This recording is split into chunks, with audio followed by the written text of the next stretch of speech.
Bom dia, boa tarde, boa noite. Eu sou o professor Lucas, sou professor de Geografia e hoje para vocês eu vou dar uma aula que serve para o segundo ano, que é o processo de gentrificação no espaço urbano e como essa urbanização brasileira e acontece essa segregação socioespacial também. Então, vamos para o próximo slide. Bom, aqui um pouco eu trago o que é a transformação na paisagem urbana e também como que ocorre essa transformação, só para dar um contexto para vocês. Então, trazendo uma pergunta já para a gente poder partir para o que é uma transformação, a revitalização de um bairro, ela vai beneficiar da mesma forma todos que estão naquele bairro ou vai segregar, digamos, as pessoas? Então, o que muda para quem morava lá? Por exemplo, se a gente passar uma asfalto numa rua que não era asfaltada. Como que essa rua vai ficar depois disso? Vai trazer mais benefícios, malefícios? A primeira hipótese, primeira via, assim, é que você pensa que vai trazer mais benefícios do que malefícios, né? Mas a gente vai ver um pouquinho mais para frente aqui. E o que vai mudar para quem morava lá? Por exemplo, vai continuar as mesmas pessoas morando lá? Ou vai chegar gente de fora, porque como melhorar o bairro, outras pessoas vão chegar lá? Então, aqui nessa aula a gente vai conseguir mostrar um pouco dessas dúvidas. E aqui eu trouxe duas imagens que ilustram bem. Que era, por exemplo, ali tem um prédio chutando uma casa, né? Que pode ser que ali antes tinha uma casa, essa casa foi destruída para a construção de um prédio. Então, com esse prédio, onde passava a morar uma família com 4 pessoas, agora vai morar 30 famílias com 4 pessoas em cada apartamento, por exemplo.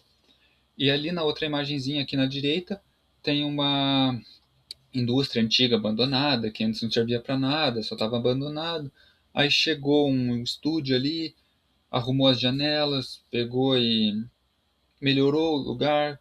O poste ali, por exemplo, na primeira imagem que estava destruído, ele arrumou. Aí um pouco depois chega um novo empreendedor, compra esse terreno e agora muda, em vez de ser um estúdio ou uma indústria antiga que estava abandonada, ele faz um café ali temático, um café, por exemplo, ele pegou a bicicletinha que estava abandonada e colocou, e na última imagem ali a gente tem uns apartamentos. Então, esse lugar já não é mais o mesmo do que 10 anos atrás. Ele, por exemplo, primeiro foi um estúdio, depois foi demolido, foi feito um café, e agora é um apartamento onde pessoas vão morar. Então, o bairro melhorou, o lugar melhorou. Então, consequentemente, chegou outras pessoas, talvez com mais dinheiro, e compraram esses apartamentos. Então, indo para o próximo slide aqui, para explicar isso que eu falei ali atrás, era um pouco de gentrificação. Então, eu vou explicar o termo agora e vou explicar um pouco o que que é isso.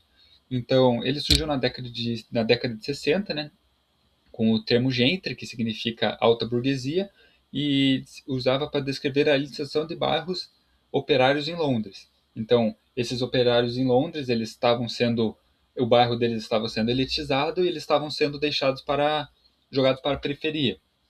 Então, basicamente, a definição é o processo de transformação socioespacial em áreas urbanas que são consideradas degradadas. Então, essas áreas, por exemplo, são consideradas degradadas porque não têm acesso, talvez, ao poder público não consegue chegar lá. Essas áreas, às vezes, acabam sendo esquecidas. Esquecidas, entre aspas. Então, elas acabam perdendo valor e, como tem um menor valor, chega um empresário novo ali, compra esse terreno, compra por exemplo, que a gente viu ali no slide anterior, compra aquele café que, por exemplo, podia ser mais barato, demoliu, construiu apartamentos, gerou valor e agora vai vender para ganhar mais dinheiro. Então, a consequência disso é que ali, por exemplo, elevou o custo de vida do lugar. Elevando o custo de vida desse lugar, os imóveis ficaram mais caros, as pessoas que moravam ali vão ter que se afastar para a periferia, onde é mais barato o aluguel, e isso vai gradualmente mudando a população. Então, basicamente, a gentrificação ocorre igual esse esqueminha que está ali embaixo, ali, ó.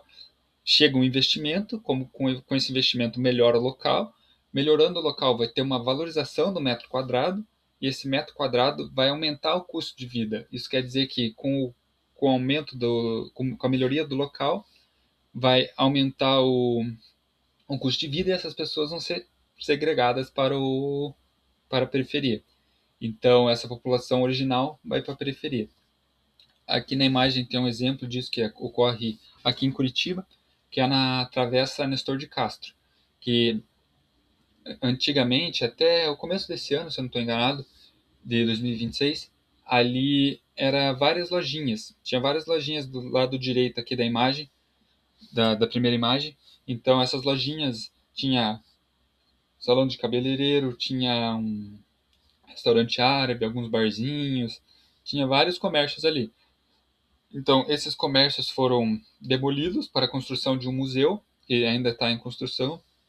Então, ali já mudou a dinâmica do espaço. Por exemplo, a pessoa que almoçava ali já tem que ir meio que procurar outro lugar para almoçar. A pessoa que cortava cabelo ali tem que procurar outro lugar para cortar o cabelo. Porque agora esse lugar vai começar a atrair mais turistas, vai melhorar o espaço, consequentemente, melhorando o espaço, vai atrair mais pessoas de fora, mais investimento, e talvez essa parte ali comece a ficar elitizada. Por exemplo, as pessoas que iam ali no barzinho não vão mais frequentar esse barzinho. Então, agora falando um pouco sobre a especulação imobiliária e esses agentes do espaço, né? Basicamente, a especulação imobiliária é a compra ou a retenção de algum imóvel. Então, a pessoa, o indivíduo vai lá, compra o imóvel e deixa ali parado, às vezes para tentar esperar o poder público, alguma coisa acontecer ali, algum investimento no bairro para melhorar aumentar o custo desse imóvel.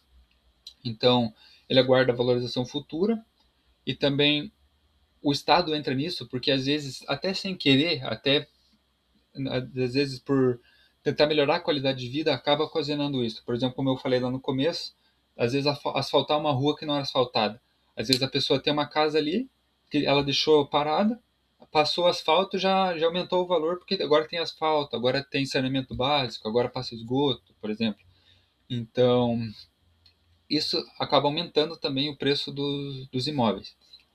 E também chega a iniciativa privada, como eu falei, com novos empreendimentos. Por exemplo, igual eu expliquei ali na imagem anterior, na Travessa Nestor de Castro, antigamente eram vários comérciozinhos. Então, agora pode ser que com aquele museu, agora seja construído, por exemplo, aí um mini shopping para os turistas entrarem ali, comprarem souvenirs, comprarem, às vezes almoçarem, alguma coisa assim. Então, isso acaba que vai aumentar ali um pouco do custo de vida das pessoas. Então, a cidade às vezes é vista como mercadoria, que é basicamente o lucro, né? Que é a pessoa pega o imóvel para ela, mas também a cidade também tem que ser vista como um direito.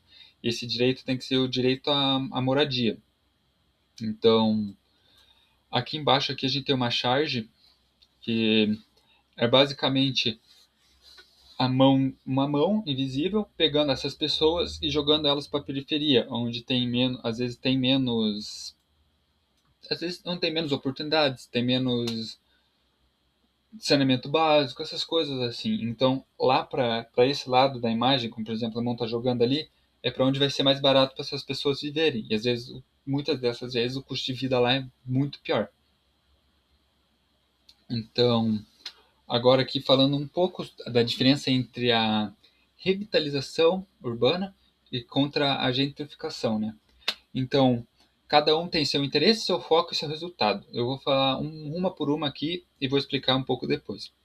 Então, a revitalização urbana é majoritariamente público e também ela está ali para tentar melhorar a vida da pessoa. Por exemplo, construir um hospital, construir alguma coisa assim para tentar melhorar a vida dessa pessoa. Então, o foco na revitalização urbana é recuperar uma infraestrutura que às vezes estava abandonada e também para poder atender essa comunidade local. E também isso resulta na inclusão e às vezes na permanência da população. Então, às vezes é como construir um hospital ali, a pessoa agora eu vou ficar aqui porque agora tem acesso à saúde, eu não preciso mais me deslocar para um bairro próximo para ter que me atender com médico.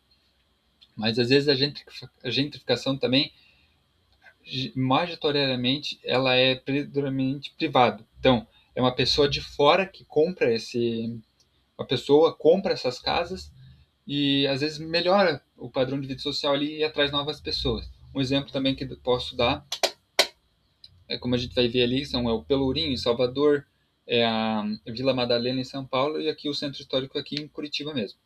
Então, o foco muitas vezes é na valorização imobiliária e também isso resulta na etilização e na segregação socioespacial. Segregação é basicamente você separar um grupo do outro. A gente pode lembrar do apartheid que aconteceu lá na África do Sul, que foi uma segregação racial, onde brancos e negros eram vistos como pessoas diferentes. Então, aqui a gente está vendo o Cine Passeio, que é aqui em Curitiba também, antes e depois. O Cine Passeio já era um cinema, aí ele foi revitalizado para atrair ainda esse público porque ele estava meio que abandonado, então ele foi revitalizado para atrair ainda o público que gosta de cinema. Então isso foi uma revitalização urbana, diferente dessa imagem, que foi uma gentrificação, que ela tirou as pessoas dali.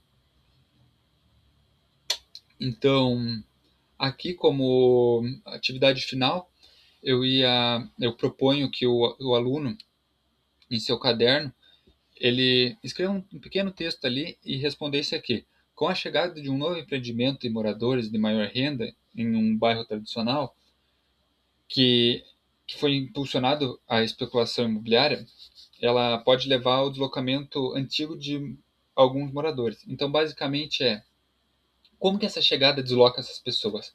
E aqui embaixo aqui também a gente pode ver uma chargezinha que fala que a pessoa morava lá embaixo com os seus pais, né? Tá falando para a filha dela que morava com o vô e com a avó, mas agora ela não mora mais, mora na periferia, porque ali virou um patrimônio de um empresário que comprou tudo.